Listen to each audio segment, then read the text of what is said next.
Hello, everyone. Thank you all for coming. I should say that hello also to the people watching this live streaming, as well as those on YouTube. I appreciate you watching as well. My name is Bishara Dumani. I'm Director of Middle East Studies here at Brown University. And on behalf of Middle East Studies and the Brazil Initiative, and specifically Jim Green, who's the director of the Brazil Initiative, we welcome you to the first in a series of talks that we organized together called Brazil and the Middle East, and Middle East and Brazil. The particular theme for this panel with our guests Paulo Pinto and Paul Ammar is the value of trans-regional / transnational comparative scholarship. I should add here that the idea is has one more dimension to it, which is a South-South conversation.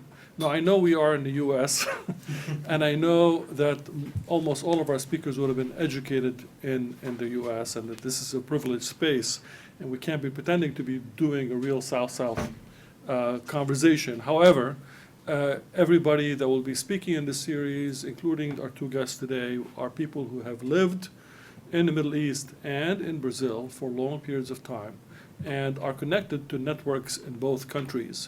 The talk may be here, but it's really reflecting a larger conversation that's been taking place outside the United States, which we feel is very important to bring at least echoes of that conversation here to the United States, so we can think and reflect more seriously about the kind of work we do, who we do it for, who sets the agenda for doing it, and what are the issues that really matter. And it's in that spirit that I welcome you here today. As is common for Middle East studies, we don't do introductions. We put those on pieces of paper that are in front of you. You can read them. And so we can save time for the actual talks and the discussion.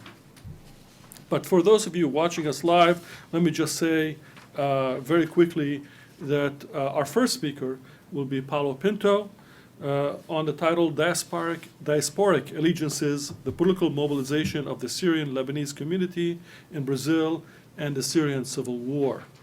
And our second speaker, Paul Ammar, his talk is entitled Queer Encounters Between Brazil and the Middle East, Geopolitics, Gender, and Political Culture as an emerging quote-unquote tropical superpower faces the aftermath of the Arab Spring.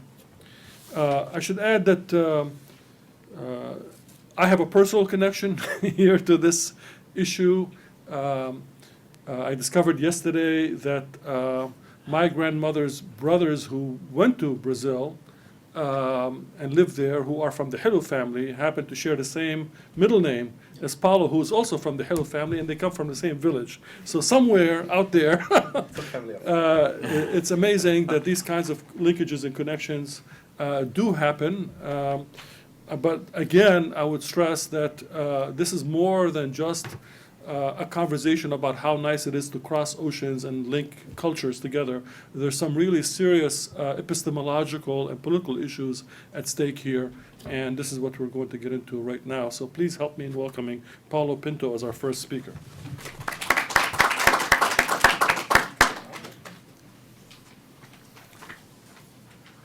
Well, thank you very much, and I'm very glad for the invitation. Thank you, Bishara, for the warm introduction. I hope I don't disappoint the family.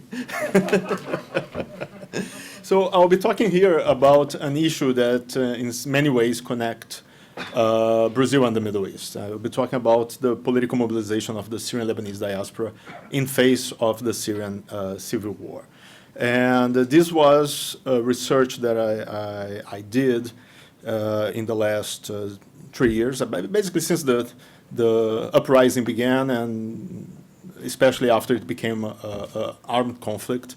And some things called my attention in the mobilization of the community. First, it was the intensity of mobilization. Basically, everybody was talking about, and events were organized about what's going on in Syria, which usually was not the case for other issues in the Middle East. The other thing, it was the large numbers of third and fourth generations people of Syrian Lebanese descent who were born in Brazil, most of them who didn't speak Arabic or never been to the Middle East. They were also very much engaged by what was going on. So these two phenomena caught my attention, and I started doing some ethnographic work on that. First, in order to understand what we're talking about, we have to know which context this is happening. I mean, Brazil has a very large community constituted of Arabic-speaking immigrants and their descendants. This community was created between the end of the 19th century, like 1890s, starts mass immigration to Brazil, and the 1930s. In 1934, you have a system of quotas that established that only 2% of the immigrants of the previous year could enter Brazil. So basically, immigration stops in the 1930s. And after that, you have like a trickle of immigration, a few hundreds or a few thousands coming every year.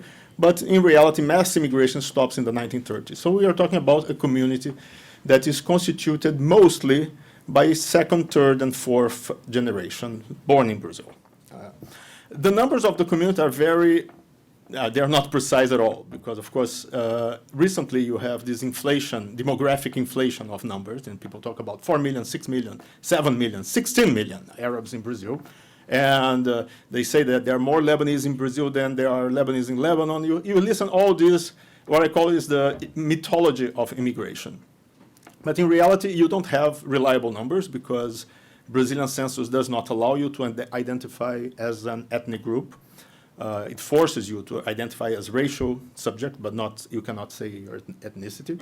The communities never did any internal census or any survey that could serve as basis for that.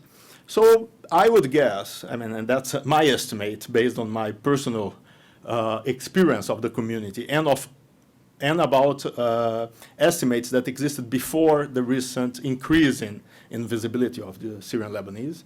I would say that between 2 and 3 million people constitute this very large and loose community. And if you count still people of second, third generation that are half Syrian or half Lebanese, I say this is the number of people that have some kind of Arab-related identity. And why I say Arab-related identity?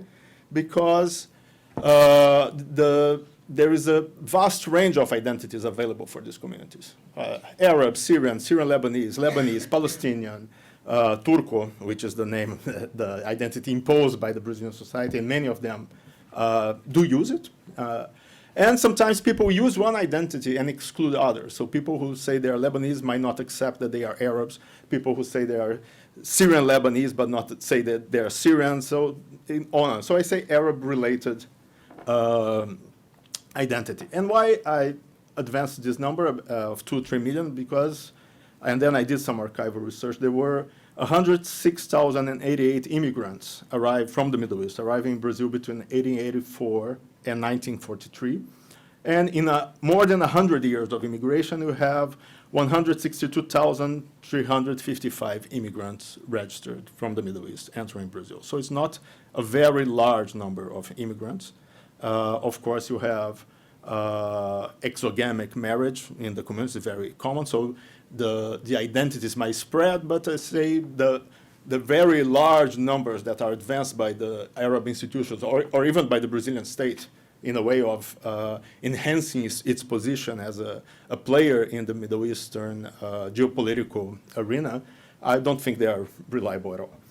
And a new data is the fact that 2,077 Syrian refugees entered Brazil, and this number is from September 2015. Since the beginning of the conflict, you have this number of refugees.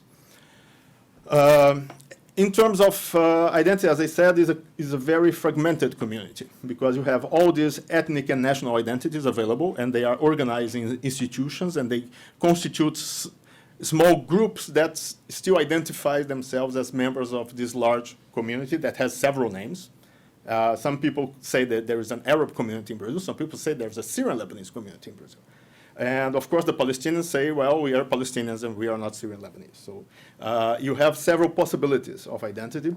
You have different religious identities. There are Maronites, Melkites, Orthodox, Protestant, Roman Catholics, Sunnis, Shia, Alawis, and Druze in the community. So this community basically comes together as a large community, as a large national community, when you have political mobilization around Middle Eastern issues. So the question of Palestine always was a factor of unification of the community. For instance, the Israeli bombing of Lebanon in 2006, again, the community came together as this group of solidarity that constituted this large range of identities that could be related in some kind of Arab-related identity. So, and of course, Syria is undoing all that. The Syrian conflict, instead of creating cohesion, basically is fracturing the community in many ways. So in this community, the interesting thing is that Syrian immigrants, usually they tended to stress a pan-Arab identity or to adopt the Syrian Lebanese identity. The Syrian Lebanese was an agreement that was reached in the 20s actually, between the Syrian pan-Arabists and the Lebanese pan-Arabists and the Lebanese Phoenicianist nationalists. So the Lebanese strict Lebanese nationalists would reject anything called Arab. They would not affiliate to it. So instead of they rename all the Arab institutions which you had. You had the Arab Welfare Society, you had the Arab Club, you had the Arab Journalist Associations. So you rename all that as Syrian Lebanese. So, and the Syrians always adopted Syrian Lebanese identity as their identity. It was a way of putting forward that pan-Arab nationalism. And the Lebanese, usually they have only Lebanese institutions. So institutions created by Syrians usually are Syrian Lebanese. The Syrian Lebanese Club, the Syrian Lebanese Association. Institutions created by Lebanese immigrants, they are Lebanese or Mount Lebanon. So in a sense, there is no Syrian community per se in Brazil. You only find Syrian Lebanese and Palestinian institutions. You don't find Syrian institutions. And this will have an effect later on. You'll see when the Syrian government, after 2006, started to get interest in the Syrian diasporas in order to get some transnational dialogue, people who could invest in Syria, and also to politically mobilize those diasporas to be the defenders of the Syrian nationalism. In Brazil, they had a lot of difficulties because you didn't have Syrian communities, well-defined Syrian communities. So the interlocutors of the Syrian government were these ambiguous Syrian Lebanese institutions, which gather, of course, Syrians, but also Lebanese. Together with the institutions, the community was created by what I call the mythical narrative, which was elaborated in the 1930s and 1940s by Christian intellectuals who usually were graduates from the American University in Beirut. And they wrote the first histories of immigration. And their history of immigration presented Middle Eastern immigration as this heroic saga of Christian peasants escaping religious oppression from Muslims or Ottomans and moving socially upwards in Brazil from peddlers to doctors. And these are the terms used in these texts. This narrative, of course, had the function of homogenizing this very diverse, socially diverse and religiously diverse and regionally diverse community of immigrants, and organize them into a shared history. Of course, this shared history had written out from the narrative Muslims, Palestinians, and especially the less affluent members of the community. So the poor were basically erased from this narrative because they could not come from peddlers and become doctors. So this is a picture of the Alawi community in the Alawi institution in Rio de Janeiro, the Alawi Association. And you see the Greek Orthodox Bishop of Rio de Janeiro here. Here's the Alawi Sheikh. And here you have Nasser, Hafez al-Assad, and Alawi heroes and Alawi Sheikh. So you have all this articulation between religious identity and ethnic and national identity, especially pan-Arab ideals are very present in this institution. So this is a very, very clear example of how the community was constructing itself as this gathering of different religious and national projects. The same thing, here's the Syrian banner, and in this, I mean, the photo unfortunately doesn't show, you have the Lebanese. The Syrian banner, the Syrian flag, the Brazilian flag, and the Lebanese flag. The Lebanese flag was not taken in the picture. And again, the same people, the Alawi Sheikh, the Greek Orthodox Mutran of Rio de Janeiro, and all the members of the Arab community. So Syrian institutions usually were lived and organized as spaces for producing and fostering identities that could articulate those various identities with a pan-Arab nationalist framework. So that was the major thing in Syrian institutions. So after 2000, after the ascent of Bashar al-Assad in the Syrian government, the Syrian state started to get interest in its diaspora. So it's in 2002, the Ministry of Expatriate, Wazir al-Muqtaribun, was created in Syria. In 2004, there was the second conference of the expatriates. The first one was in 1965. So, and actually they called this the first conference, but in reality it's the second one.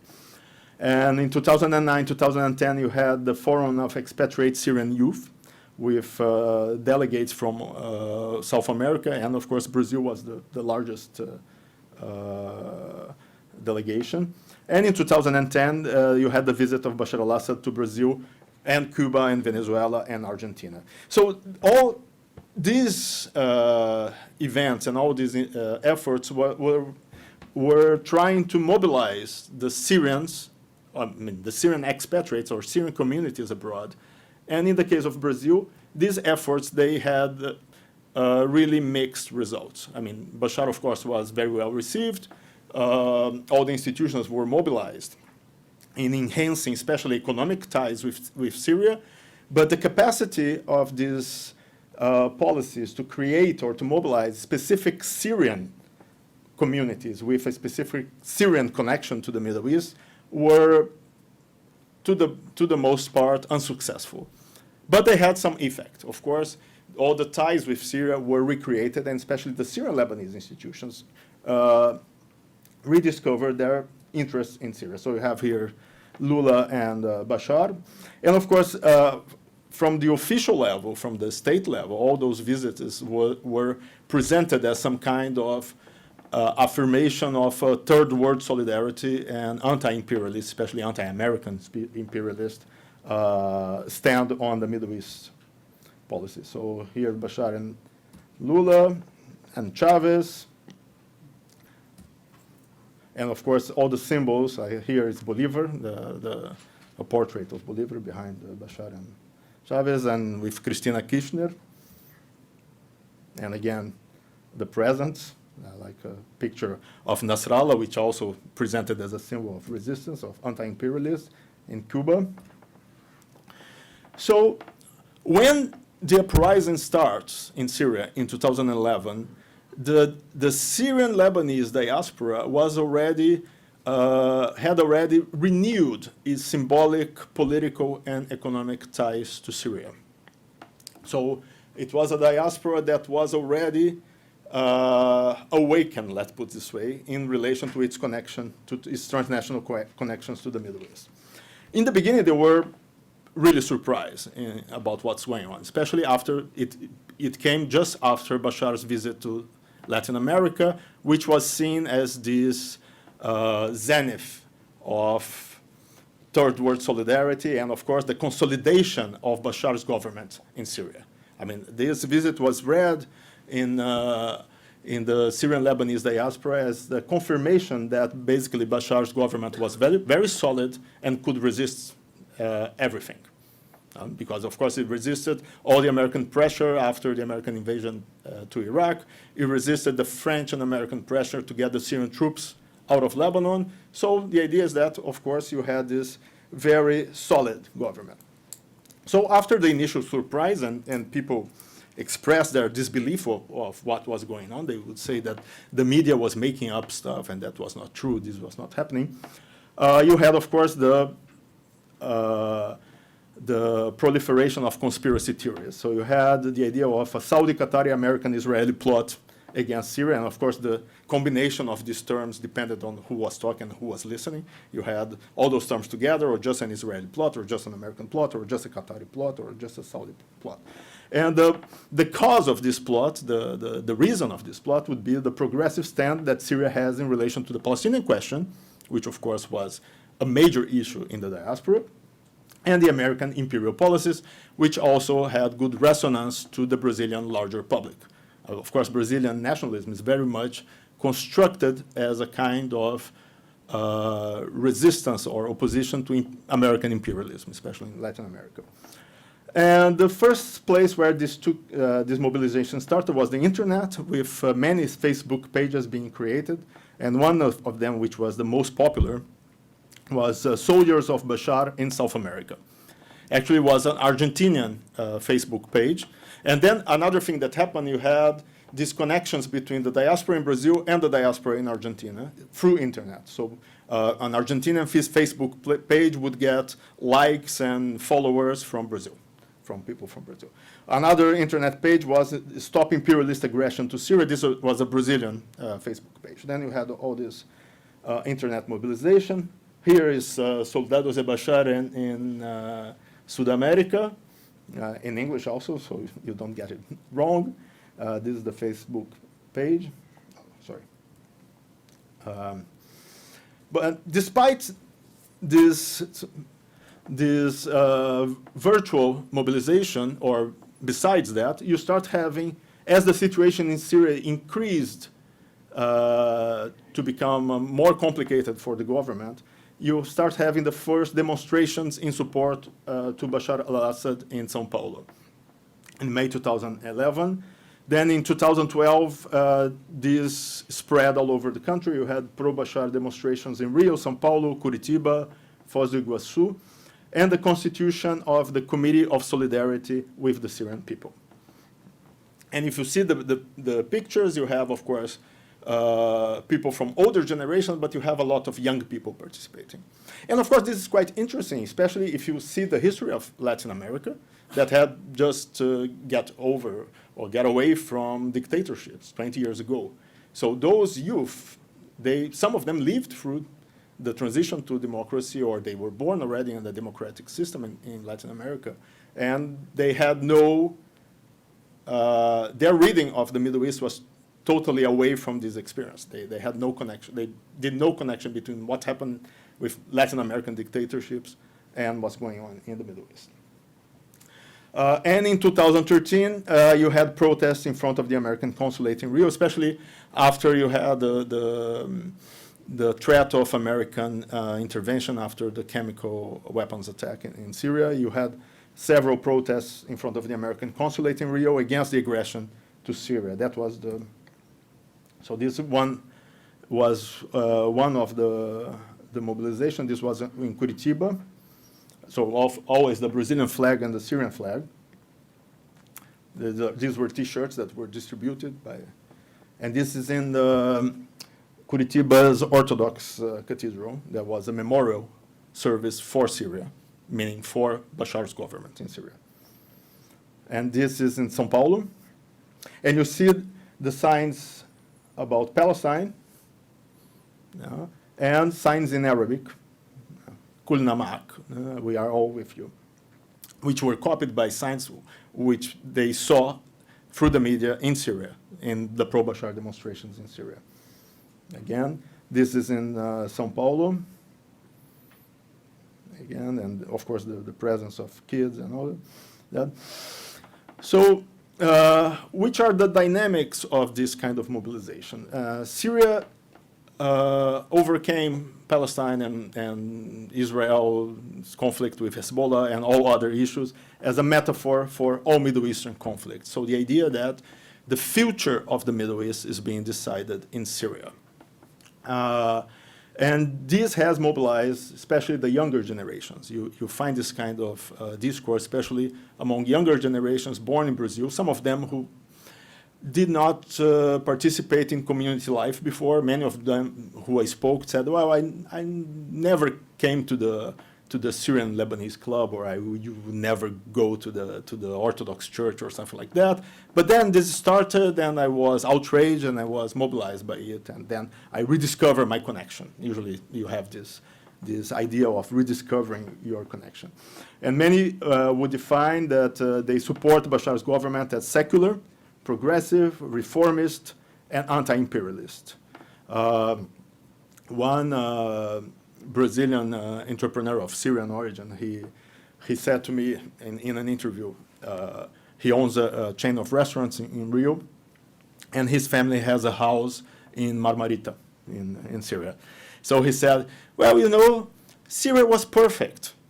Everything was wonderful. So there is no reason for revolt. So the only thing I can say is that this revolt was plotted elsewhere. So the idea that Syria was doing well and Bashar was doing the reform, so therefore there was no reason for this to happen, no political reason. So the reading that's very much centered on family ties and family histories about Syria. So they read the situation through it. And one novelty is that Syrians were being mobilized as such. So for the first time, people would say, yeah, I'm here because I'm Syrian. Yeah, I'm here for Syria because I'm Syrian and I have Syrian origin. So an interesting thing is that a Syrian diasporic identity started to be produced and to be put forward in this process. And through this construction of Syrian identities, you start having, of course, the reproduction of lines of fracture that were clear in the Syrian conflict. So sectarian differences started to appear very widely. So usually Alawi and Christians, or people from Alawi and Christian families, would define themselves as Syrian and say that they are supporting Syria against imperialist or aggression or imperialist plots. And Sunni Muslims, they would mobilize in different ways. They would mobilize through religious identities. They would create charities to help the victims of the conflict. They would say they were doing that for humanitarian reasons and not for political reasons. So you had Alawi and Christian, mostly, and people of Syrian origin being mobilized for political reasons, and they are openly explaining their political reasons. And the Sunnis, they are constructing their mobilization as humanitarian, about humanitarian reasons. In relation to the larger, and of course, then you have also the mobilization of Shia Lebanese institutions in Brazil. And the Shia Lebanese institutions in Brazil, the Shia Lebanese community in Brazil is very much mobilized, and also because of political reasons. They construct that as a political mobilization, and usually they say we are mobilized in defense to the cause. And the cause, of course, is the Palestinian cause, is the anti-imperialist cause, is Hezbollah. I mean, the cause is this vague notion that can be used as a category of accusation and of legitimization. So if you express some doubt about what is going on in Syria or about the Bashar al-Assad's government, they will say, but you're against the cause? And that usually shuts people up. I mean, you can't be against the cause. And of course, they say, I'm doing that because of the cause. So the cause is this very vague moral category. It's about the morality of politics. The only moral ground in politics to defend the cause, according to this discourse. And you have also another issue that's very clear, is the growing action of Syrian political parties, of authoritarian political imagination, especially the Syrian Socialist Nationalist Party, the Qawmi Suri, and the Ba'ath Party. And they work through the Syrian Lebanese institutions in the diaspora. Usually, the Syrian Lebanese institutions, they were always connected to those parties since their beginning. They were created as a political initiative of the Syrian government, or they were created from the beginning by militants of the Syrian Socialist Nationalist Party. So these parties are very much present in Syria, and also this explains their readiness for political mobilization in defense of Syria. And with the larger society, of course, you get support from the leftist parties, from the Workers' Party, which is in power, the extreme left party, the PSTU, and social movements like MST, and the Committee of Support of the Palestinian People, which is an organization that gathers militants from the PSTU, the PT, and other leftist parties. But of course, we cannot imagine that the whole community is homogeneously mobilized by the same issue, and that there is no dissent, or there is agreement on what is Syria and how can we defend it and why should we defend it. So, of course, to understand that, you have to understand how unanimity is constructed in the community, within the community. So the first thing, of course, is silencing the dissident discourses. So all discourses that might accept that there are some problems in Syria, or might think that maybe Bashar al-Assad's government was not that great, or is not that great, or should do some other things. Usually they are denounced as traitors, both in the internet and in actual life. I witnessed several moments where those discourses were silenced. So one time I was in this dinner, and there were people from the Federation of Arab Entities in Brazil. And most people were from Syrian or Lebanese descent. All of them were from Syrian and Lebanese descent. Then a Syrian Armenian who lived there for most of his life said, well, you know what? We lived here also with dictators, and we didn't like them. So why the Syrian people has to accept a dictator and cannot get rid of it, like we did here? And then immediately, one person called my attention and said, you know, I think all Armenians should be stripped of their Syrian nationality. They are traitors. And then another one said, well, we saved them from the Muslims, and now they paid, see how ungrateful they are. And after all those things, of course, the Syrian Armenian never said a word after that, and the dinner went on, although the ambiance was soured for the rest of the night. And you see that on and on. Another thing very much used to suppress dissent is to say that opposition groups are not Syrian. They are non-Syrian. And people who defend the opposition are non-Syrians. So another ethnographic example, when Morsi was elected as president of Egypt, the Egyptian community in São Paulo organized a reception at the mosque, the Brazil Mosque, of course, because the Muslim community in São Paulo is basically the sheikhs from the mosques. So they're all sheikh, and the Coptic priests. So they're all religious people. And during this event, there was, of course, the congratulations, and all the representatives of the Arabs or Pan-Arab institutions were there, or the Syrian Lebanese institutions were there. And suddenly, a small group takes the stage and starts unwrapping banners of the Syrian opposition and chanting slogans against Bashar. And the president of the Federation of Arab Entities was beside me, and he said, oh, this is unbearable. You know, this guy, he's not Syrian, he's Palestinian. So the idea that, of course, he's not Syrian, he cannot talk about Syria. And the fact that he was a Lebanese didn't bother him at all. So you had all this construction of these boundaries of Syrian and non-Syrian. Another thing was violence against anti-Bashar protesters in São Paulo in 2012. I mean, a few refugees started to organize and to create anti-Bashar protests in front of the Syrian consulate. They were attacked by the security of the consulate, and the police did not protect them, so they stopped doing that.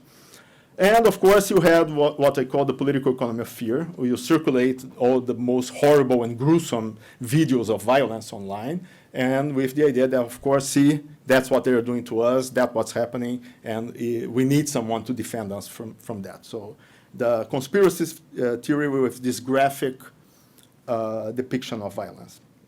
And usually with some sectarian mobilization, the idea that all the opposition are Islamist radicals, and they are all connected to Al-Qaeda or to ISIS after ISIS started. Then I'll have to, well, here's one of the anti-Bashar protests in São Paulo. So this in front of the Syrian consulate just after the security forces came and attacked them. So I will go fast to the conclusion. But before that, I'll say, of course, you have the construction of sectarianism as well. And in order to understand that, you have to look at what I call the agents of sectarianism. So from time to time, you have religious authorities from Syria coming and bringing the news about Syria. So there was this reception of Bishop Al-Huri, who is the second man in the Syrian Orthodox Church in Damascus. So he came and he gave a talk about the reality in Syria. So basically, he was saying that what's going on in Syria is that Muslim criminal fanatics are attacking minorities and are trying to destroy the presence of minorities, and especially Christian minorities in Syria. And that was, so the idea of constructing sectarianism as this community of suffering. And this was mobilizing everybody. So the Bishop Al-Huri, one of his talk was saying, the opposition, they talk about reform but kill priests. They talk about reform but kill men of knowledge. They talk about reform but kill children in front of their mothers. The Syrian army never killed any innocent. It's only trying to prevent fanatic terrorists to kill the Syrian people. And it was interesting to see the response of the audience. Everybody was mobilized, many people cried, and one people even stood up and said they even killed Brazilians in Homs. And so the idea, of course, that this diaspora is connected. There you have relatives and all that. This I said already. So this was the event, and you see people using the Syrian flag. They are wrapping themselves around the Syrian flag, and this construction of this community as the Syrian community. So all people present here were members of the Alawi community or the Greek Orthodox or the Melkite community. You had no Sunni Muslims in the room. So that's Bishop Al-Huri. And of course, the Syrian Lebanese Association. Because of course, most people are Lebanese. They are not Syrians at all. But when the opposition talks, of course, they say they are not Syrians. So the political parties and the diaspora, I've just talked 2 minutes about that. The importance of these parties is clear in the organization of the community, because of course Anton Saade lived in Brazil, and his political thought was in Brazil and in Argentina. His political thought was very much influenced by what he saw in Brazil and Argentina in the 30s and 40s. The fact that the Syrian Socialist Nationalist Party had this diasporic connection made it very strong in the communities, both in Brazil and in Argentina. So most institutions were organized or were started or were directed by members of this party. And after 65, you had the Baas Party also trying to reach out for the diaspora. But what is interesting is that the institutions that were created under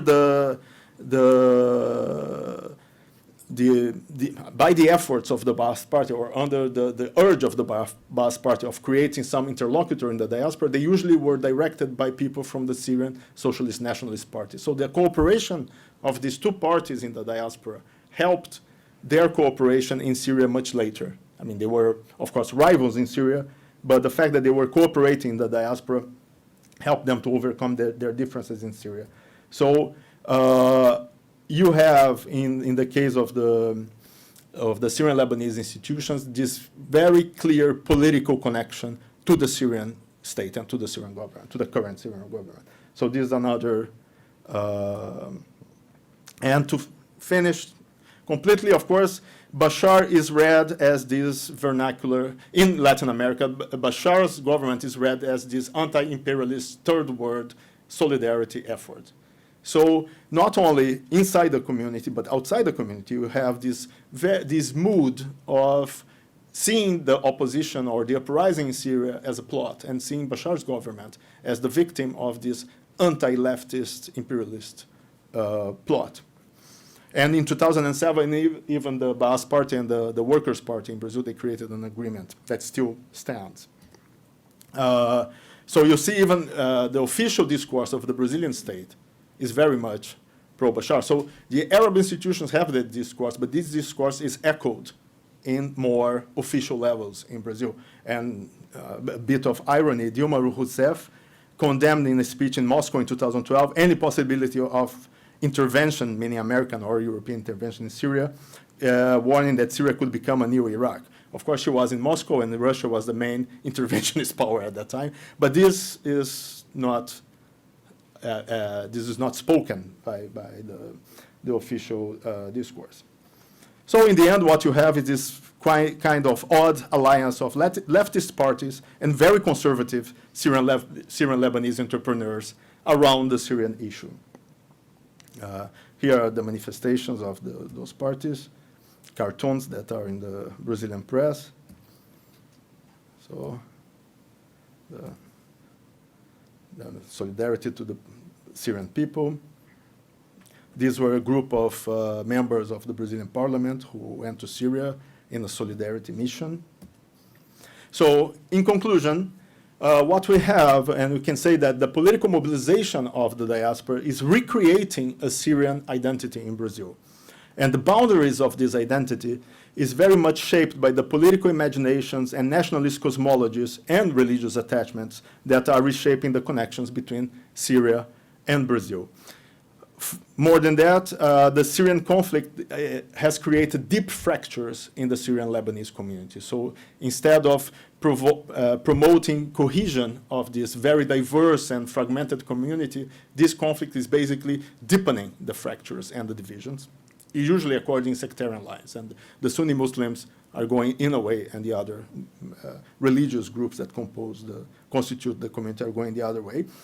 The Syrian refugees are still very marginal to this process due to their very small number in Brazil, but they might become the source of some alternative imagination of Syrianness if their numbers grow or they become more vocal in the Brazilian political scene. And that's it.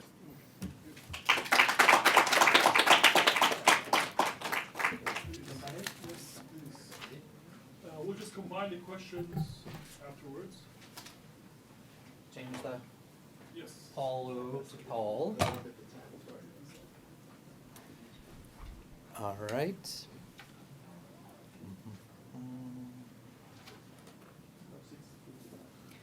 All right, thanks everybody for coming. So I'm from UC Santa Barbara. I had the pleasure of working in 2003, 2005 at the Universidade Federal Fluminense in Rio with Paulo back then.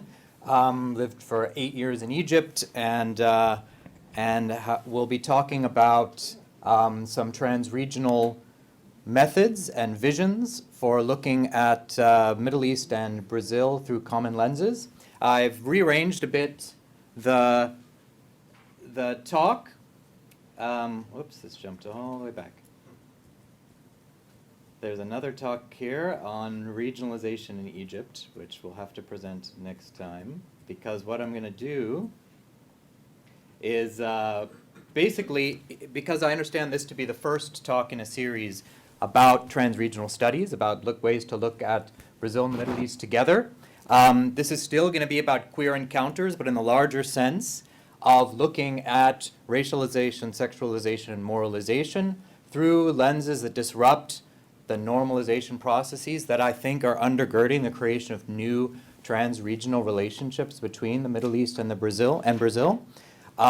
So here's some of the themes. So basically what I've done is kind of rearrange the puzzle of the talk today in order to focus on a slightly more systematic, although certainly not overly positivist or structured approach to the different vectors and relationships that I see materializing in the last couple generations between the Middle East and Brazil, in order to highlight some of these issues of racialization, sexualization, and morality, but also to take those figures not just as questions of the social margins, but as the essence of new forms of geopolitical imaginary and new forms of geopolitical power.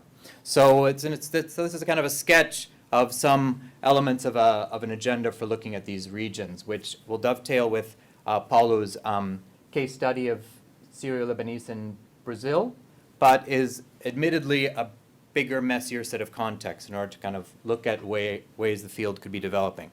So I'm going to talk a little bit about how Orientalism and tropicalism, the colonial discourses, practices, and imaginaries that inform why the Middle East or why Islam is the other of dominant forms of modernity, or how tropicalism is a new racialized twist on modernity that allows Brazil to be an exceptionally unique leader of the developing world. I'm going to look at these forms of tropicalism and Orientalism, how they inform each other, circulating between southern powers rather than just articulated by the empire or by the former colonial powers. I'm going to look at particularly how these new mega contractor operations, these huge contracting powers that come out of states in the Middle East and in Brazil, travel between regions and are really pushing new kinds of politics in each region, and that looking at those super contractors, those mega contractors, and the kind of infrastructures, events, and political imaginaries they create is one really important trans-regional method that we could elaborate, because I think this is something that underscores the new relationships between Brazil and the Middle East. I'm going to look at the resuscitation, the revitalization, or the fetishization of third worldism in the relationships both of popular culture and diplomacy between the Middle East and Brazil.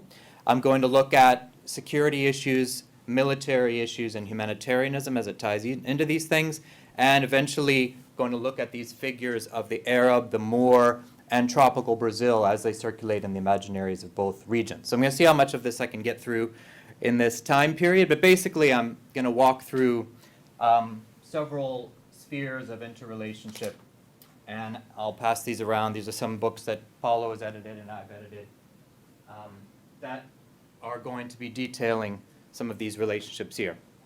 So first I'm going to talk about the history of the current regional relationships between the Middle East and between Brazil and the Middle East, coming from the late 70s, in which we saw a major shift occur, which in a sense Lula revived in the mid and late 2000s, which is something kind of that Paulo and I are in our work were emerged from. But this was in the mid and late 70s. We had a shift towards what Geisel, then a military leader of Brazil, but who was identified very much with these shifts, shifted Brazil away from a explicitly pro-American, pro-Israeli, pro-imperial discourse in the Middle East towards a more pro-Arab nationalist, pro-Palestinian, pro-third worldist discourse in the Middle East. On the level of discourse, at least, and specifically in order to try to beg the OPEC countries to give Brazil a break during this time of economic crisis. So I want to talk about that period a little bit, which was called responsible pragmatism, this idea that Brazil was going to be more pragmatic, meaning was going to appeal towards the powers that be in the Middle East by adopting a more Arab nationalist, third worldist discourse, which from our perspective at this point sounds odd that was called pragmatism, but it was a shift away from an alliance more with Israel imperialist powers at the time. But it was also a time I want to discuss when we had the emergence in Brazil of two phenomenon in the late 1970s that I think are over-determining our current moment now. One is the shift under Geisel from an attempt to pull the military out of the civilian sphere of government by putting them into infrastructure and development and contracting projects as part of an effort to prop up the development of large development contractors in Brazil. So send the military off, not to privatize them as happened in Egypt, where the military essentially became the super contractor sector. But in Brazil, they supervised and provided technical expertise and managerial services over the development of new contractors in the Amazon, around infrastructure, mining, eventually agribusiness, petroleum. The military eventually pulled back from that and moved into other activities, but this was a shift under Geisel towards big contractor developments. And also, as we were talking about at dinner last night, this was when there was a burst of activity in the late 70s where the Universal Church and when the Assembly of God Pentecostal churches in Brazil expanded rapidly into Africa, into the developing world. And these two things marked the Geisel period as much as I think the global ideology of pragmatism, which was this tilt away from Israel and towards the Arab world. So I want to say that basically that, one could argue, laid the foundations for the current period. right? This 1970s shift, putting the military and putting development contractors into the forefront of Brazilian development of, say, the Trans-Amazonian Highway, developing the Amazon, mining, infrastructure, dams, petroleum prospecting. We have this Odebrecht, which becomes a key state mega contracting firm that is associated now with the PT, but was moving down from Northeast and becoming more involved in the central project of the state at this time. Odebrecht starts to work in Iraq, in the Middle East during the late 70s. This becomes a kind of new combination of, again, if we talk about Brazil just as a military dictatorship in this period and miss this shift towards Pentecostals, towards mega contractors, towards Odebrecht and these big contracting companies, will miss the foundations for what comes about later on. All of these looking explicitly to the Middle East as their major problem and as their important frontier. Well, the evangelicals looking more to the former Portuguese colonies in Africa, but also seeing the spread of kind of Islamist Salafism and Wahhabism as their kind of rivals or their role models in Eastern Africa and Central Africa at this time. So it's a really interesting time of the launching of this new era. So again, we have the Assembleia de Deus and the Igreja Universal coming into the former Portuguese colonies in Africa. Again, this kind of model of a Brazil that's transregionally expanding, that's specifically anti-imperialist but nouveau imperialist at the same time, standing up explicitly against the Portuguese Empire in Africa, but putting in its contractors and its evangelicals to kind of replace in almost explicitly reviving, in a sense, some of the same moral and economic relationships that the Portuguese Empire had just dismantled in the same regions. So this is the period of the last period of the military dictatorship, which is often studied within Brazil, also in the United States, very much as a kind of national problem. Social movements struggling against the military dictatorship, right? Torture issues, policing issues, which I've worked on for many years. But to look at it transregionally, you really see that last era of dictatorship very differently. You see the military changing very much. You see the revival of this missionary attitude, either the military embarking on humanitarian missions abroad or evangelicals embarking on conversion missions abroad. You see Brazil looking to the Middle East primarily in terms of how to deal with the energy crisis, the petroleum crisis worldwide. Then we have in the 80s and 90s, we have the beginning of something that becomes, again, as Paula was talking and helping me to update myself on recently, begins this shift, again, as we've developed these infrastructure projects into the Amazon, as we've civilianized the military and expanded the state through, in the military period and then after, through the development of these major contracting projects and mining projects, we then have the expansion in these reclaimed lands of the Amazon, as well as in the central area around Goiás, as well as in southern areas of Brazil, throughout the country of major agribusiness that I've been talking to Paulo and a lot of people about lately, because we see right now Saudi Arabia expanding into Egypt and Libya in the post-Arab Spring era with these massive investment projects and super contracting agribusiness projects, and often Brazil and Odebrecht participating in these. So I wanted to go back to see where this came from. So after the military period, in the beginning, we have a shift towards Brazil as agribusiness exporter, again in this mix of post-military economies. And we have the marketing of Brazilian beef. Brazil becomes the #1 soy exporter, becomes the #2 beef exporter, and as Paulo told me about, which I did research on quickly this morning, yes, this new politics of chicken for oil, frango para petróleo.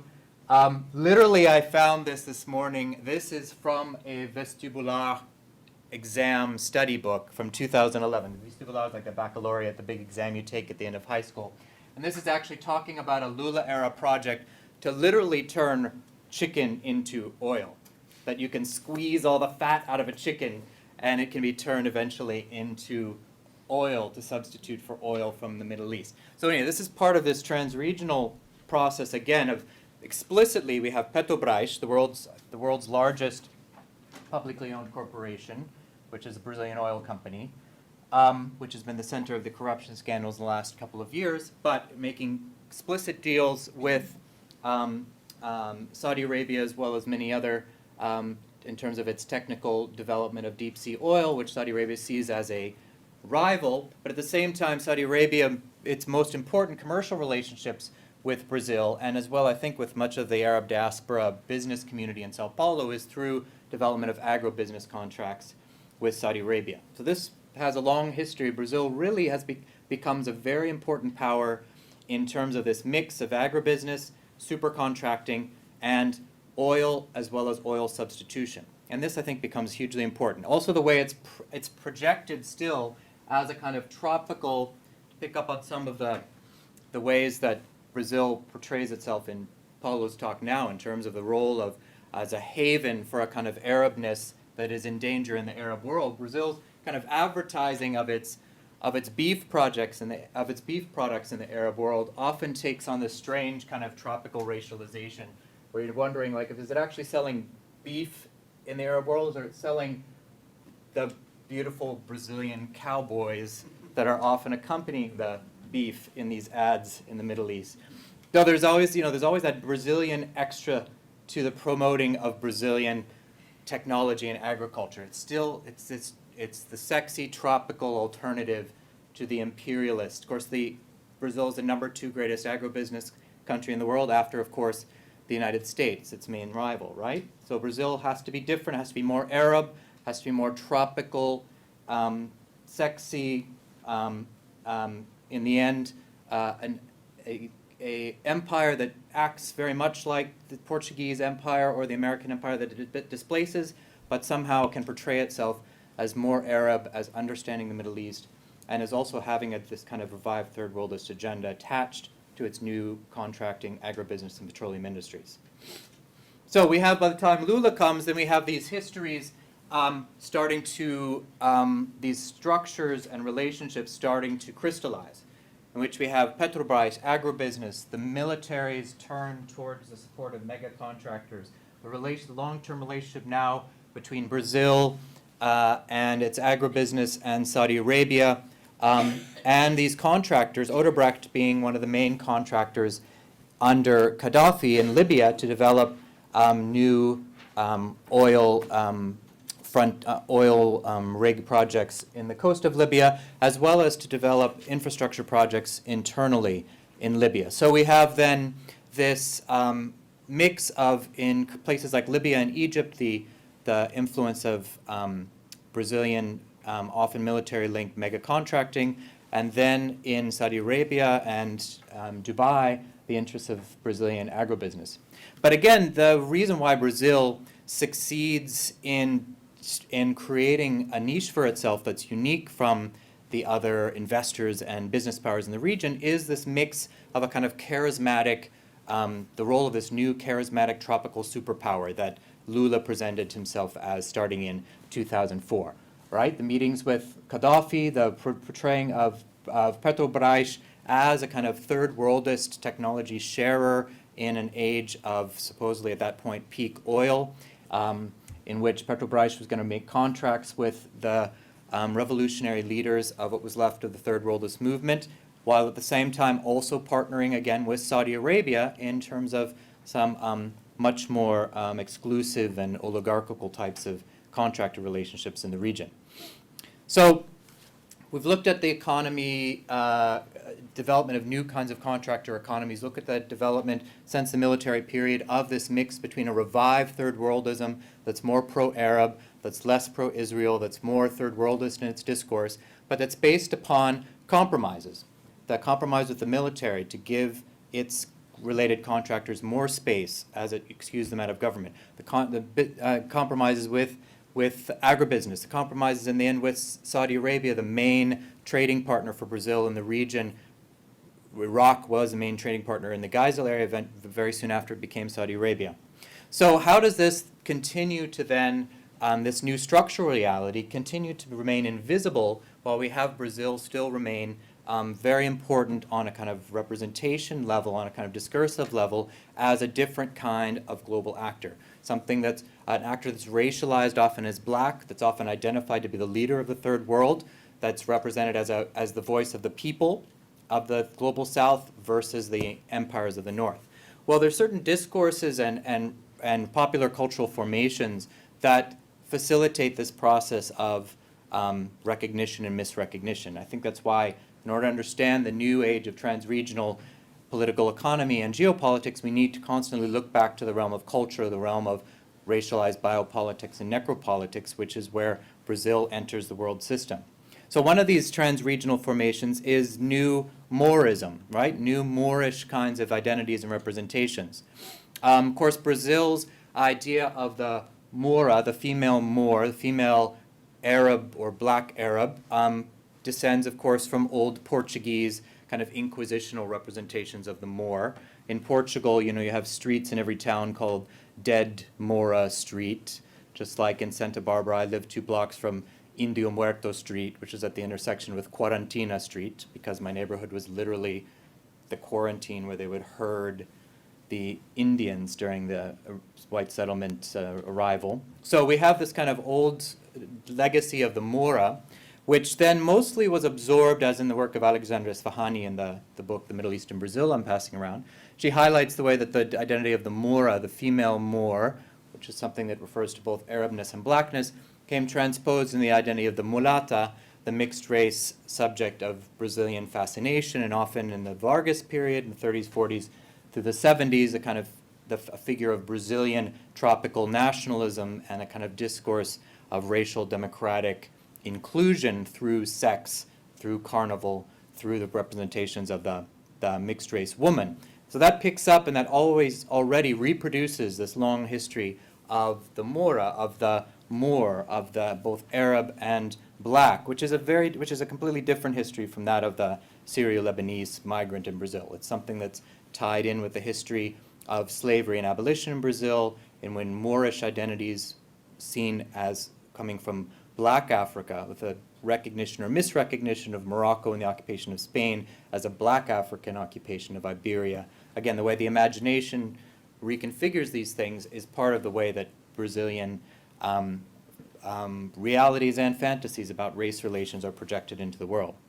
So then we had around 1999, just before the election of Lula, we had a kind of explosion of popular culture around the return of the Moor, of the black/Arab figure, a fantasy version of the Moor, returned very popular in Brazil.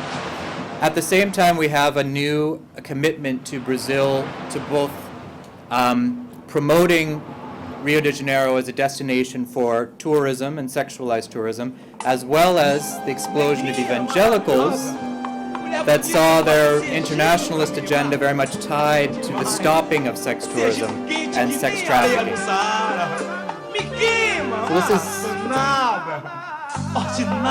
this is a samba band singing about the mixture of Brazil and Egypt.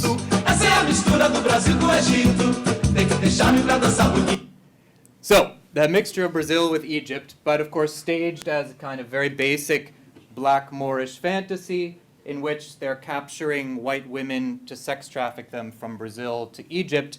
But once they get there, of course, the white women love it and they're just dancing and everybody's having a great time. So this song was hugely popular. I think it's still all over the place today. It's about the charm of Brazil. Charme is something that means many different things, including kind of James Brown legacies. But anyway, we won't get into all that stuff. But anyway, so we have this cha and charm mixing together. But basically, we have this interesting discourse of the Moor returns on this kind of fun fantasy level, but which it picks up on some very serious agendas of the time, which is the rebirth from popular culture of a kind of throughout the Atlantic, which Ella Shahat talks about in this book, of a new Moorish radicalism, which mixes Atlantic blackness with new anti-war on terror forms of Muslim and Arab identity, but then which is very much kind of in tension with the rise of a new kind of moralistic politics of Atlantic blackness associated with evangelical movements which are obsessed with stopping sex tourism and stopping sex trafficking. So this song is actually really fascinating because it both brings up this new Moorish identity that's becoming interesting in the Atlantic and in Brazil, but it also brings together this kind of focus on the flying of politicians and migrants back to Egypt, back to Lebanon, and also the smuggling of labor migrants through the Middle East from Brazil. Because as the UN agencies obsessively recount starting in the same period, right, Brazil and the Gulf are the principal, as seen by the UN, and of course in highly contested figures, are seen as the principal nodal points of the sex trafficking industry worldwide. So this is, again, a new, interesting, highly fetishized set of representations, which builds upon these global discourses of the Moor, particularly of women in representations with, I cannot get this thing to click. Cursor, hello.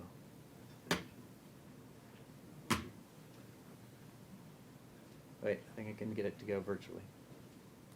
Work? Okay. Anyway, so the representation of the Moor. So we have then this kind of, the evangelicals pick up on this discourse of the Moor kidnapping white women and taking them to the Middle East, and they lead this new abolitionist campaign, which is represented very much using the visual language of chattel slavery, but focusing on white women being trafficked by Moorish men to Africa, which is part of this kind of strange inversion and reversion of languages of sex trafficking and race. This is a campaign just recently during the World Cup to stop sex trafficking, which is kind of now blurry and represented as same thing as sex tourism. And this idea that the supporters of the World Cup are going to join the team of denouncers of sex tourism, right? It's this way to kind of turn fanatic support for soccer into a kind of evangelical mission against sex tourism and sex trafficking. Now, I was looking for, they had these huge billboards, which in terms of Brazil as this kind of eroticized nationalist, which had very beautiful, sometimes shirtless pictures of the soccer star guys themselves, but kind of almost phantom invisibles. Do you remember that? And through them were looking the victims of sex traffickers. So it was this kind of like attracting the eye towards the soccer superhero and then turning that into a way to redeem the passion of Brazil for soccer by connecting it to a passion for the repression of sex tourism. So this is an example of how this new combination of Brazil as a kind of global emancipation actor, but also one that's highly moralized and Pentecostalized at this point, is playing out through these old forms of Moorish identity, as well as real concrete relationships with the Middle East, with Saudi Arabia, etc. This to say that there are radical non-Pentecostal versions of the new Moorish movement throughout the Atlantic, in which Brazil is connected. This one is in Catalonia, in Spain. This is in New York. New Moors, which is kind of a new transatlantic, semi-tropicalized version of a kind of like, black Muslim identity. So now shifting towards a kind of combination again of Brazil always desiring as its number one foreign policy goal to be granted a seat on the damn UN Security Council. And in order to do that, it's going to have to do things like repress international sex trafficking and narco trafficking and stop the trafficking in humans. But also it has seen for the last 2 generations that the way that Brazil is going to prove itself as a distinct and unique form of international power is through humanitarian interventions in countries that it sees, that it identifies as, in essence, junior versions of itself, right? Either because they are underdeveloped elements of the Portuguese Empire, like Timor or Angola, or Haiti, which Brazil sees as its, constantly represents as an underdeveloped black child in the hemisphere that Brazil paternalistically reaches out to save, right? And this was very explicit in the beginning of the Lula administration. In 2004, As you might remember, the United States and France supported a coup against the elected president of Haiti, Aristide, one of the first presidents in generations to be elected with a popular social justice agenda with legitimacy from the people. He was overthrown and driven from the country, and Brazil was asked to go in and occupy Port-au-Prince to repress resistance to the eviction of Aristide. The idea was that Brazil would not be seen as either the U.S. or France imperialism. It would not be seen as the same old Security Council club. It would be seen as somehow understanding the local population because of Brazil's racial democracy history, which is this notion that Brazil somehow has a non-apartheid, non-segregationist approach to race. But of course, when it arrived, it was basically seen as an occupying empire on its own within Haiti. This saying, for example, belle dent pas des amis, just because he has white teeth doesn't mean he's your friend. This is used in particular to describe black folks identified with international domination in Haiti. Talking about the white teeth of someone who's not really your friend. So resistance in Haiti was explicit from the start. MINUSTA is the United Nations mission in Haiti led by Brazil. But in Brazil itself, this mission was seen as proving that Brazil is ready for a new kind of world empire. It is a model. Lula went in 2004, very soon after the arrival of MINUSTA. And how did he celebrate the arrival of the UN mission led by Brazil? He held a huge friendly soccer match, right? And he called this kind of humanitarianism the new football spirit of Brazil translated into friendly militarism. So literally there are these huge football matches where you'd have posters of Ronaldinho, the famous Brazilian soccer player, next to Toussaint Louverture, the leader of the slave revolt and the established first leader of the Haitian Republic. And this is Lula marching with the Brazilian troops in Haiti, again, just after the ouster of Aristide. So this is an example, again, of how Brazil, in some ways, is repeating the worst legacies of colonialism, supporting, but framing it and representing it in ways that are very particularly this kind of tropicalist, this particular kind of negritude, this particular kind of blackness that Brazil projects through these fantasies.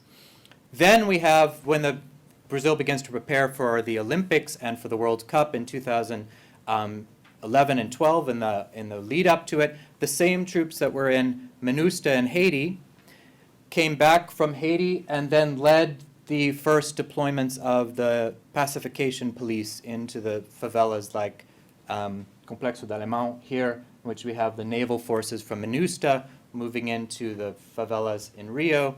And so when we have the protests against the state and its mega contractors like Odebrecht and how they displace peoples and hoard wealth and build these infrastructures that are useless to the people, and how their troops are then sometimes displacing and creating these accelerated processes of gentrification in Rio itself. If you connect that to these histories, connect it to the military histories in Haiti, to the new contractor histories coming out of the Middle East, all these pieces tied together. If we were to look at the pacification police in Rio de Janeiro and the protests against FIFA just in a national context in Brazil, and just say, protesting against inequality, there's racism and all that, which is very true, but we wouldn't see, without this trans-regional framework, without seeing how Brazil had related to the Middle East, to Africa, to Haiti, we would have missed really the real story behind these contemporary struggles in Rio de Janeiro, the entry of the Brazilian MINUSTA Navy with the new pacification police, which is still to this day, it is the MINUSTA Navy that comes back to save the Brazilian police's butt whenever they get into trouble in the favelas, in the slums. And we still have this representation, again, just like in Haiti, of Brazil and soccer as either the kind of protest, as kind of, in the end, starving this child that Brazil should be protecting, the black child of poverty and the favela, or else as a kind of representation of the corruption of FIFA, the soccer agency, and how it's related to Brazil's contractor oligarchy, which has now become so deeply invested in the state itself. So finally, I'll do one more of these things. So again, these are kind of pastiches, but the idea is to, what view of Brazil do we get if we're looking transregionally rather than just through the national frame, or if we're looking at it just in a vague global south sense. It becomes very specific. So let's look at an interesting time now in the epoch of Dilma Rousseff, president since 2011, who was president then during the Arab Spring and the election of Morsi, which Paulo mentioned. So we had this interesting time, again, a trans-regional articulation in the context of contractors, of evangelicals, of this racial football militarism that Brazil offers as its contribution to the world. We had now the major social achievement often credited to the PT, to the Workers' Party of Lula and Dilma, is the Bolsa Familia, this purse, this package of subsidies, including food given to poor families, but very importantly, given to poor families, right? It's about family saving and family constitution. It's not given to poor, single, queer people or alternative families. So it is redistributive, but it still constitutes itself around the paternalistic assistance to the family and its moral reconstitution. We had this picked up by Morsi in Brazil as the perfect agenda for a Muslim Brotherhood government that could be redistributive, but at the same time constituting a moral, traditional family that would be consonant with its Muslim values. So we had the idea between Morsi's government and Dilma Rousseff's government, the idea of the reconstitution of a new Rota Magalhães, a new Magellan route that was going to make the Suez Canal and the Panama Canal redundant, unimportant, and return back to the glory days of the Magellan route as the main route connecting the international world order. And instead, we would bring China, South Africa, Brazil, and Lisbon. Again, Brazil re-identifying with Portugal in recent years, which is a whole other interesting topic.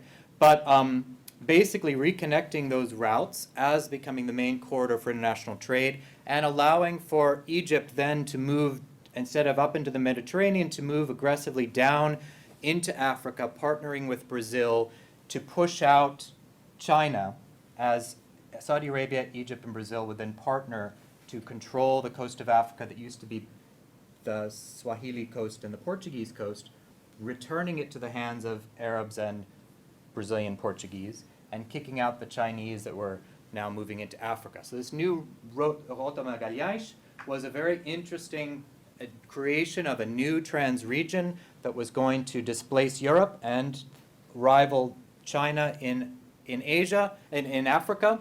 But it also very much had this interesting moral agenda, that the way this was going to be sold as not just another imperial invasion by the Portuguese and the Swahilis into Africa was that it's this new Bolsa Familia, it's this new mix of evangelical PT and Ikhwan moralism and family reconstitution that was going to then spread throughout the world.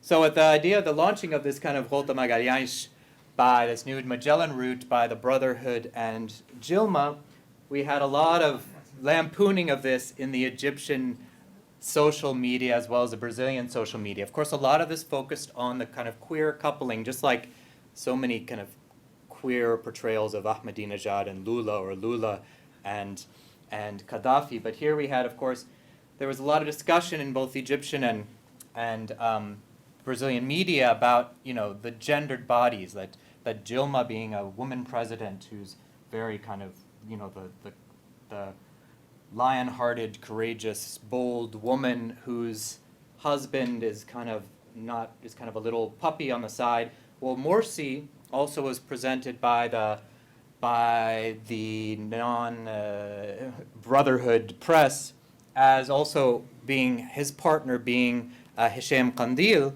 the prime minister, who's this beautiful youngish man who was seen as kind of the partner of Morsi and as his kind of puppy as well. Both of them having bodies that are too large, both of them being kind of seen as kind of inappropriately gendered, both of them having partners that were kind of boy toys.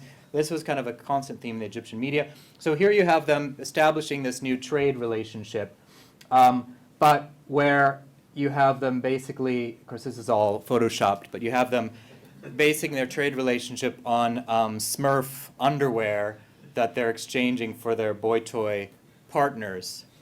So, he's saying, I want this for Hamed, I want these basically for my partners, and he's saying, oh yeah, this is gonna look so great on my prime minister. He looks so great in Smurf tidy whities.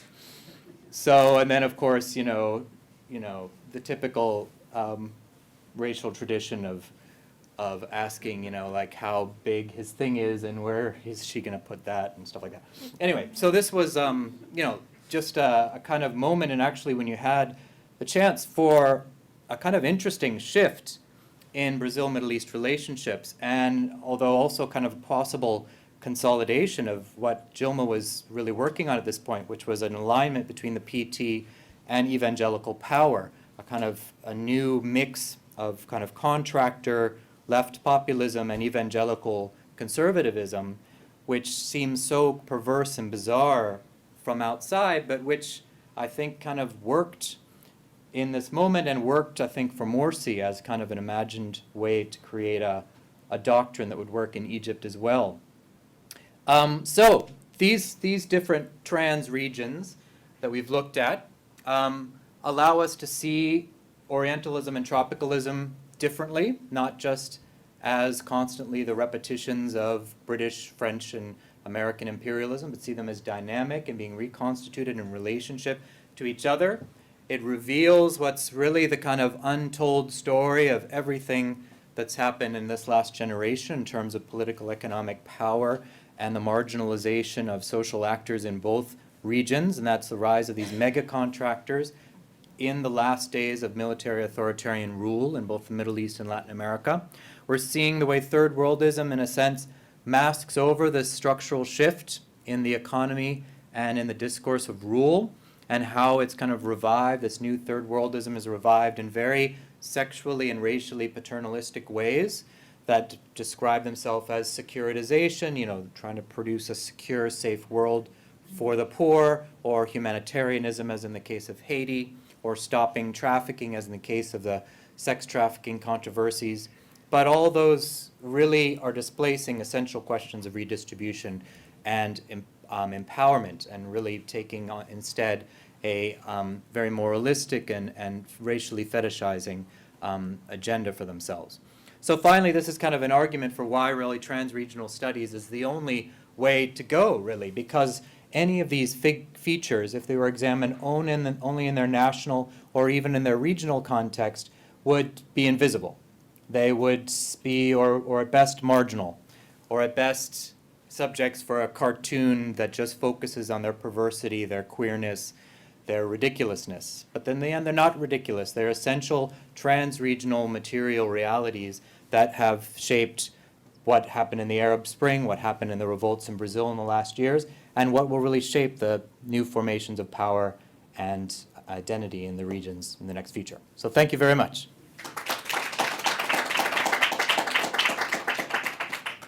We still have some time for questions, maybe another, I know we ran late, but another 15 minutes because you have taxi to catch. Okay. All right, very good. Field your own questions. The floor is open. Oh, yeah, that's great. Yeah. Paul, I'm very interested in this Moorish trope. Mhm. I never heard about it before. And is there a longer history of the Moors being invoked as symbolic, or is it something that's very, very recent? Right, yeah, it has a long history in Brazil and throughout really the Atlantic world. Brazil, particularly, and this is something again Alexandra Esfahani has worked on in that book, The Middle East and Brazil, so I'm quoting from her. But Brazil's doctrine of racial democracy, which is the idea that Brazil is going to solve its post-slavery racial issues through the celebration and promotion of sexual, affective, and erotic relationships between black and white, which of course is a discourse and didn't address the essential issues, of course. But that discourse comes from an interpretation of the Portuguese post-Reconquista, post-Inquisition order as being more tolerant of African others because the experience of the Moor, which was about an African ruler being highly literate, civilized, superior to the European ruled in Iberia. So there was this understanding of African or Moorish civilization, which therefore informs Brazilian identity through the Portuguese experience of the Moor as being civilized and literate, and that somehow then allows for Brazil to have a more enlightened view of blackness because of the way that Portuguese had seen the Moor as an equal or as a superior. So rather than, as in the American context, when chattel slavery was the only experience of blackness, in the Lusophone context, the experience of black civilization, if the Moor, the Arab, is identified or misrecognized as black, etc. So it's all very complex, layer upon layer of fantasy as well as history. So, but I think but that's again kind of a different story from the story of, but then of Syro-Lebanese. But then in this recent period, in popular culture, they start to kind of bounce off each other. Yeah. I have a question, kind of about Orientalist iconography in more contemporary Brazilian culture, and I thank you for reminding us all of a mistura do Brasil com Egito. But I think that there's a really important question that I've noticed over the years since I've been going to Brazil regularly, is that a lot of what I think in the United States and Europe would be considered very negative Orientalist imagery is very common in a lot of mainstream Brazilian culture, and I'm thinking about Habibis as being kind of the biggest example. But beyond that, even that situation with Taliban do Futebol that happened a few years ago, Ukloni in general, like is an entire, several months long soap opera. And do you think that perhaps, first of all, I'd like to ask Paulo, if there has been response to this in the Syrian Lebanese community, and then for Paul, do you think that perhaps because Brazil sells an image of itself as better than the Europe or the U.S. in relations with the Middle East, that it's possibly given a pass, for this type of stereotyping and also thank you very much because I've learned so much in the past hour and a half. So please.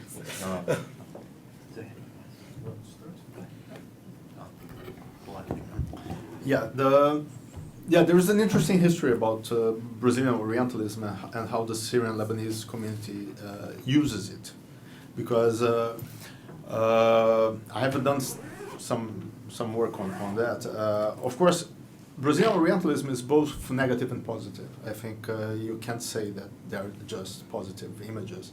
The same image actually is very ambiguous all the time. It's very, very ambiguous. I mean, usually it's at the same time stigmatizing and can be reversed in a joking relationship. So one case, you said the Taliban football, but then you have Jihad, the surfer, with Osama bin Laden in his surfboard. Why he has Osama bin Laden in his surfboard? Because people would call him Osama, which was very stigmatizing. But then he used that as a joking relationship to his cultural difference. So what happened in Brazil is that not only Syrian Lebanese, but the Arabic related identities, they use Orientalism as a safe arena to negotiate difference.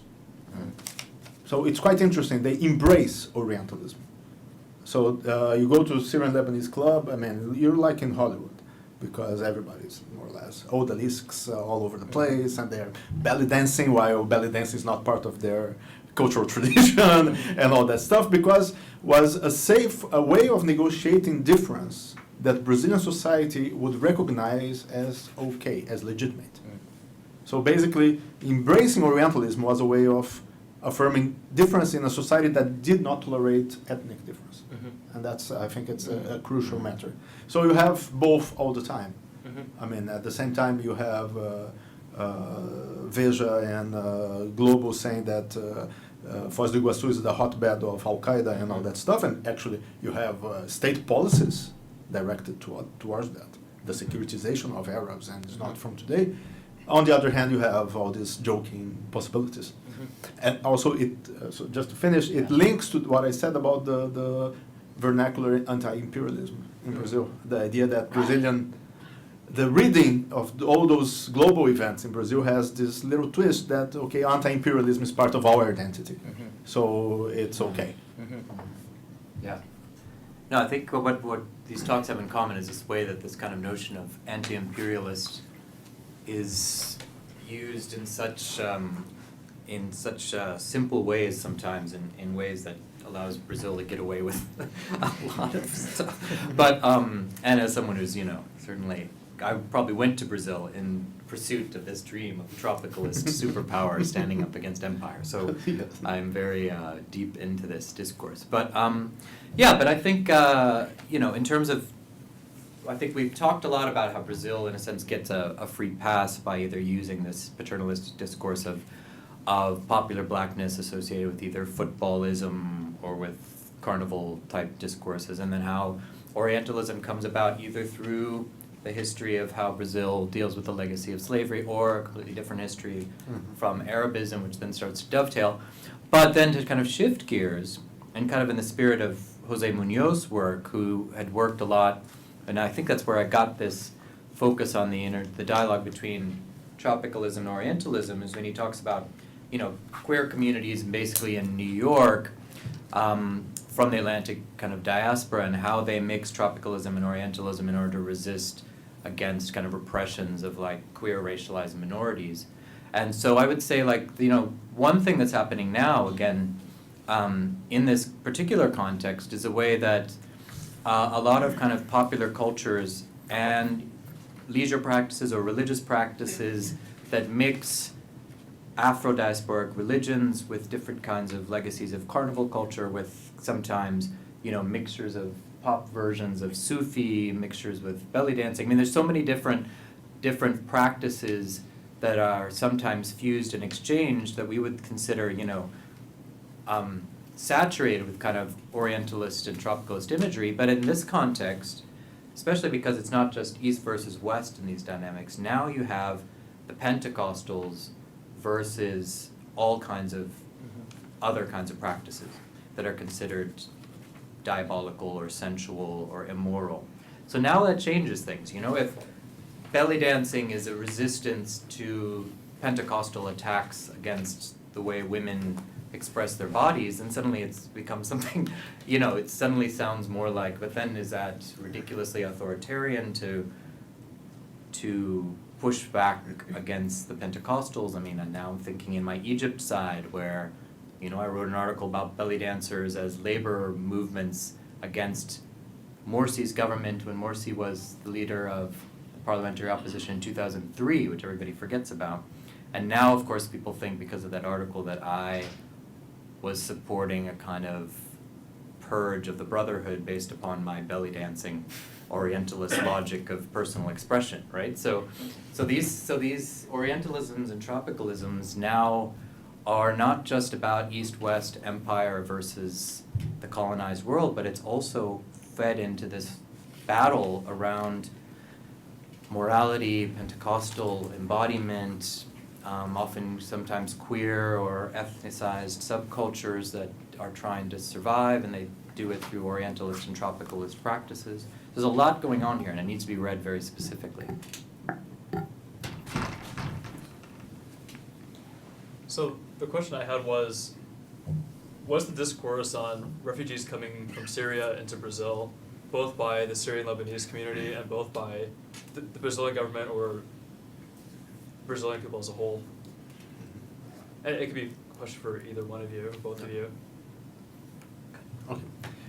Well, the question of the Syrian refugees is quite interesting. The Syrian Lebanese institutions, they were not very eager to receive or to push for a more inclusive coming of the Syrian Lebanese, for obvious reasons, because most of the refugees would be running away from Assad's government, and as I showed, that was not really the political mood in the diaspora. On the other hand, Brazil's policies towards the world must be read against its fetishistic desire of a chair on the Security Council at the UN. So, Syrian refugees are a political commodity. I mean, you can gain a lot of political, to make a lot of political profit out of doing anything about Syrian refugees. So, the Uruguayan government accepted 100 families, and that was really boasted in the press. So Brazilian government started to boasting around that it had the most open door policies about refugees in earth, and everybody was welcome, etc. In a context of zero immigration. That must be really understood. I mean, the number of immigrants in Brazil is less than 0.5% of the population.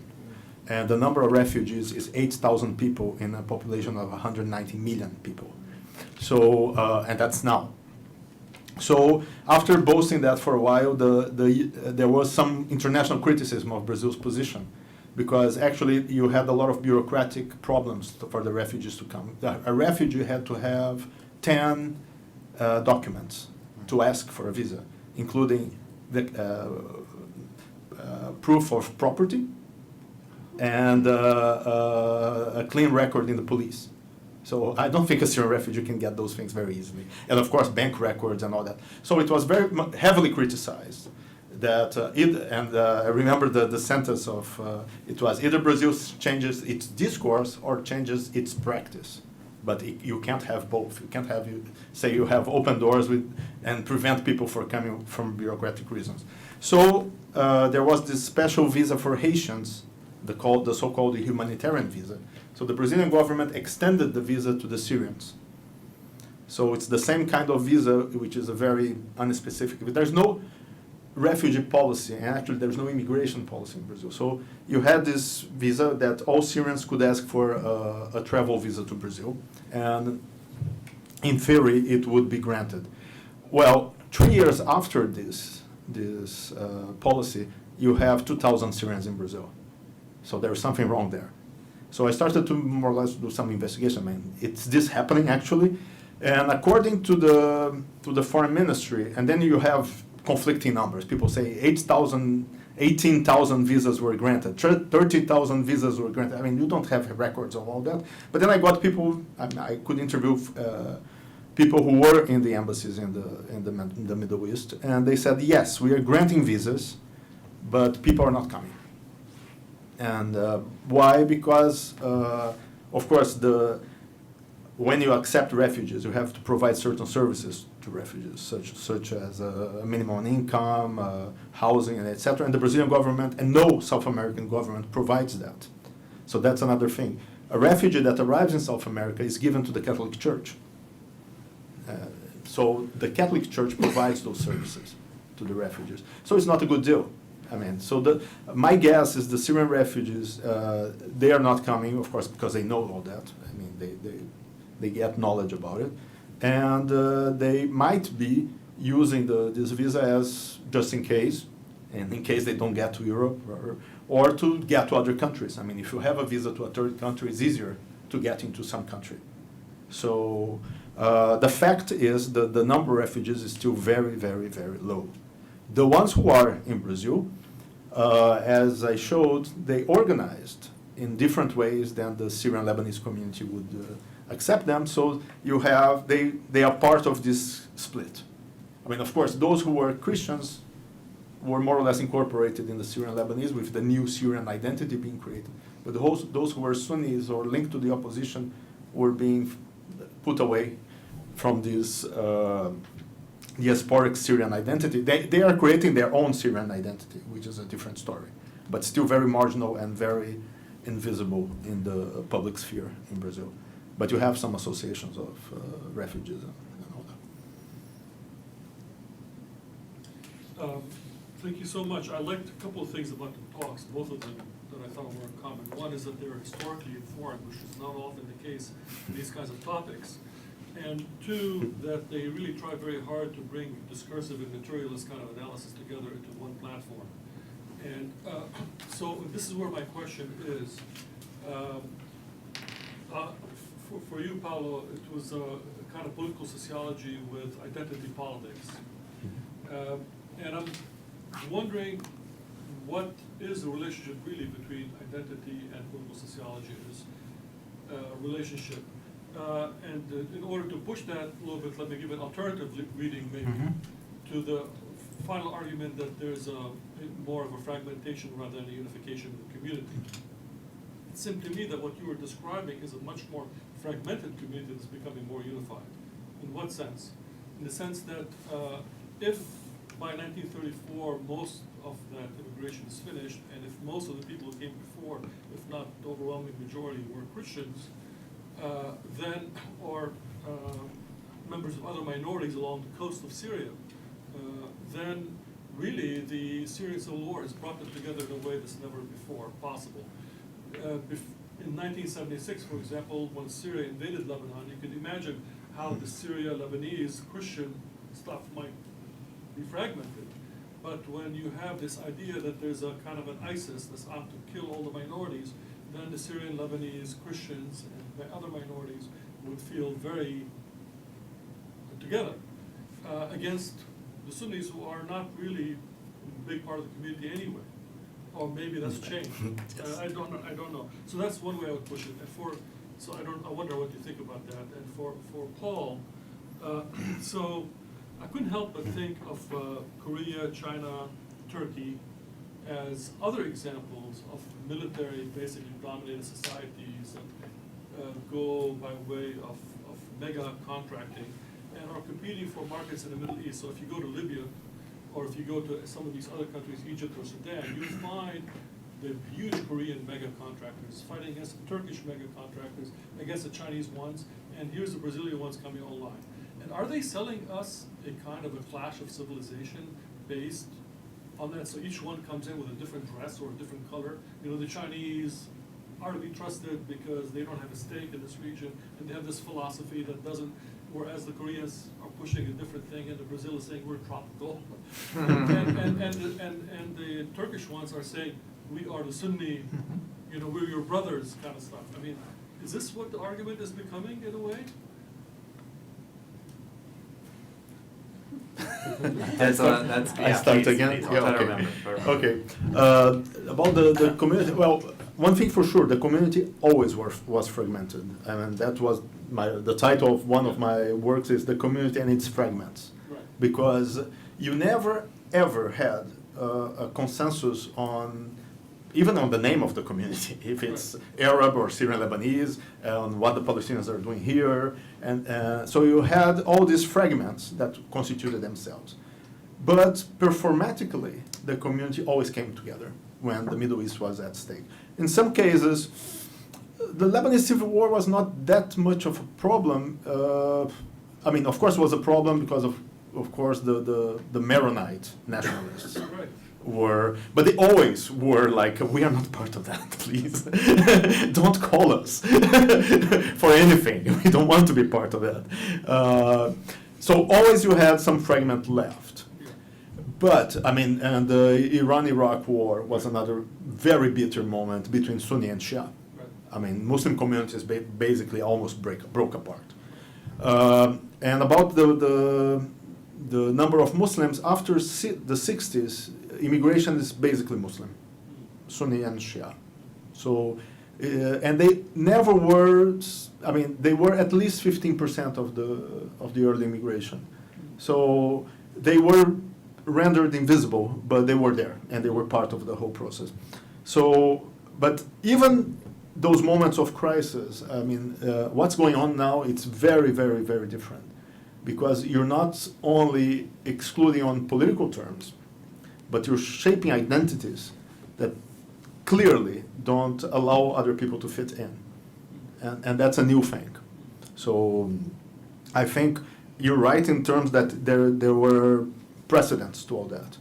And there are other fragments that were left throughout history, but eventually they came back. But what's going on now, and it's quite interesting because, and there was another thing before, the Lebanese Civil War and even Iran-Iraq War, for the outside, you had consensus, or at least solidarity. And for the inside, you had all the infights. I mean, all the bitter bickering between parties involved, and sympathies and allegiances and all that. What's going on now is that you're publicizing all that. So in the public sphere, the community is basically breaking apart.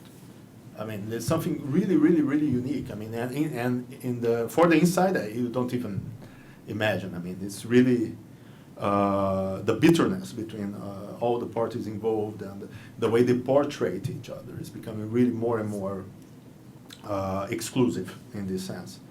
So I would agree two things. I agree that the community is always fragmented for sure, but usually the big issues of the Middle East would more or less become this moment of gathering together and presenting a more or less homogeneous and united face towards Brazilian society. Because of course, the idea that we can have solidarity even because there are problems in the Middle East. That was another thing. They always try to distance themselves from Middle Eastern conflict. And what's going on now is that they are basically publicly embracing the conflict. They always embrace the conflict, but privately. But now they are publicly embraced. So there is a new moment there. And of course there is this new element, which is the Syrian identity, diasporic Syrian identity that's being formed. And the others who are excluded, and that also has precedent, they are reinventing themselves through religious identity, like specifically Sunni Muslim identity. And for instance, this was the case of the Palestinians in the 30s and the 20s, when they were written out from the symbolic construct of the community. Most Palestinian institutions became Muslim institutions. So yeah, so there are two things going on. Sorry, can I ask? He has to answer. It's okay, please. Yeah, What's please. relationship to ISIS in terms of how people view ISIS's engagement in Syria? Okay. Go ahead. Well, the Brazilians in general or Syrian the Lebanese? Syrian Lebanese community. Well, of course, for those who are mobilized, the Christians and the Alawites, ISIS is really, really, really the evil. I mean, it's the most evil. And of course, it is. But then you have this slippery of discourse that from ISIS you get into Sunni. And you hear, for instance, Shia intellectuals saying that, oh, Sunni Islam is very prone to fundamentalism and radicalism, and you can see ISIS is Sunni, Al-Qaeda is Sunni, and the Shias don't have anything like that. So you have all this, as I said, this construction of sectarian divisions from picking, of course, those very extreme examples in the Middle East. For the Sunnis in Brazil, they would say, of course, ISIS is an abhorrent, violent group, and they are not really Muslims. And that was, of course, the whole discourse, the idea that they are not real Muslims, and they are just giving a bad name and a bad image of Islam to the outside. So from one side, you have a more or less sectarian reading. From both sides, you have the rejection, of course. But the thing is, in both sides, it reaffirms their own convictions about what they think the conflict is about. So, Yeah, just to briefly, I think that these kind of trans regions I outlined, they operate, they don't all kind of like dovetail perfectly in every situation. They don't kind of create an identity for a company at any one time. I'm just kind of sketching them out so that when they do materialize sometimes, we can see them in context. But, for example, like during the campaign of Hamdin Sabahi in 2012, kind of left populist candidate for president in Egypt, who very strongly identified with Lula and Lula's project, and used, cut and pasted political commercials from Lula, and in that it was very successful in Egypt, and this celebration of partnerships between Brazilian developers and Egyptian, because this notion that somehow that was South-South technology transfer, that was this kind of global South solidarity, and it was also a certain kind of, male populism that combined worker and business in a particularly exciting way so it does sometimes just work as a marketing ploy that's picked up in some ways, but it also then can be crippling, as we know in the latest phase, that, Odebrecht and Petrobras have both been identified with this now overly statist, interventionist, irrational set of interventions. So that tropicalism can return as a kind of, as a, like, the way that's the old identities around Greece and Spain from the 19th century of kind of Mediterranean, racialized, lazy people, that kind of other tropicalism comes back and can be a stigma on Brazilian contractors. So I think, this is, many of these models do work with other demilitarizing, ambitious countries in the global south. But I think the way that Brazil, particularly in the Lula period, and it was very special in the way its relationship with the Middle East and with Africa and Haiti, I think was the most legitimate and sexy of the kind of global South ascendance projects, right? I mean, was anyone other than Nelson Mandela, which is very that was never seen as a world model, that was a South African dream. But Lula's model was the sexiest model for global South ascendancy. And so that's in a sense what, and it's now collapse. You mean more than Bollywood? Yeah. Well, Bollywood is, but it never, this Brazil doctrine Yeah. incorporated the BRICS, the Yeah. formation of a new third worldism, a new military doctrine of humanitarianism, a new kind of notion of assistance and development, and it was not marked as Brazilian, it was marked as this kind of football populism, this kind of soccer, why everyone, if you're not supporting the Germans, you're gonna support Brazil, because Brazil is the default global south Right. in sports and in politics. So this kind of doctrine is kind of what I was looking at in particular, but then also what behind that lay the seeds of its own contradiction, because its political economic basis and its discursive basis in the end was oligarchical and racist. So the seeds of its own destruction were there, but we can't learn from that without this trans-regional set of methodologies. Well, thank you very, oh, sorry. They have a taxi at 6, so you have 5 minutes. But keep talking, No, yeah. I had 2 questions, don't worry about it. No, go ahead. Yeah, So, we answered 2 minutes. a follow-up thing on what Bashar was getting at, and this idea had been bouncing around my head for much of the conversation. After the first question, both of you mentioned that these Moorish identities and these older Syrian Lebanese and their Maronite and whatever, Maronite particulars and related identities had started to interact with each other in recent years. I'd like both of you to unpack that, and particularly Paulo, with relation to how these identities fit into the broader Brazilian framework of this wide tendency to try to incorporate their specific ethnic identities with origins in Portugal or in a Mediterranean heritage.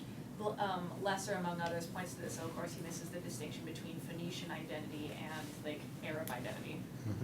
But, so that's one question, and then another, completely unrelated. Paul, if you could comment briefly on some of the security coordination between Israel, for instance, and Brazil, but not just those two. And, like, how does this fit into a very broadly trans-regional, not just dual regional, but multi-regional collaboration on testing security technologies by policing favelas, by policing the West Bank, by policing neighborhoods within the US? Excellent question. Okay.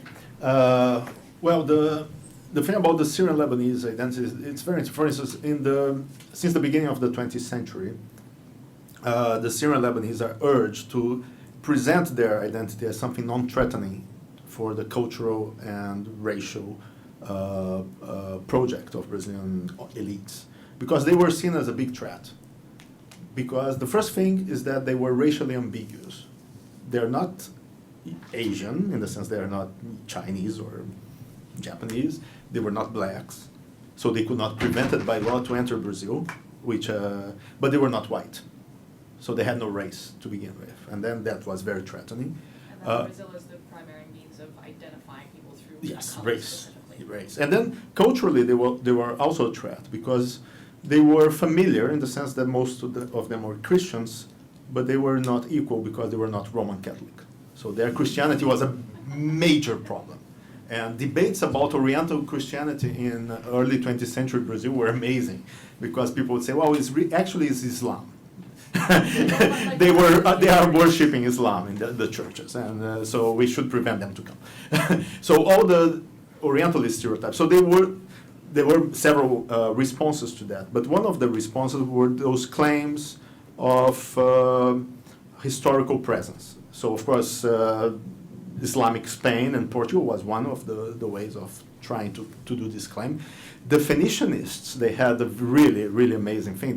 They claimed that the Phoenicians actually discovered America and Brazil, and they had all this topography of Phoenician names and Phoenician inscriptions, and they could read the inscriptions. So there's a book published in 1934, which is amazing. It's called The Syrian and the Lebanese in Brazil. It has nothing to do with Syrians or Lebanese in Brazil. It's about the Phoenicians discovering Brazil and bringing Egyptian architects to build the pyramids in Mexico. And it gets it even better. I mean, it goes on and on. It's amazing. And was one of the major intellectuals of the community who wrote this book was Tawfiq Qurban.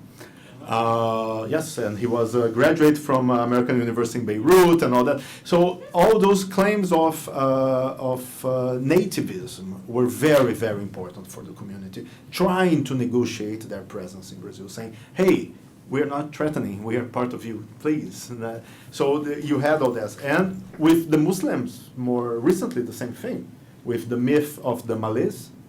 So the Muslims, especially among converts to Islam, the idea that Islam is not a foreign religion, that they are not becoming foreigners.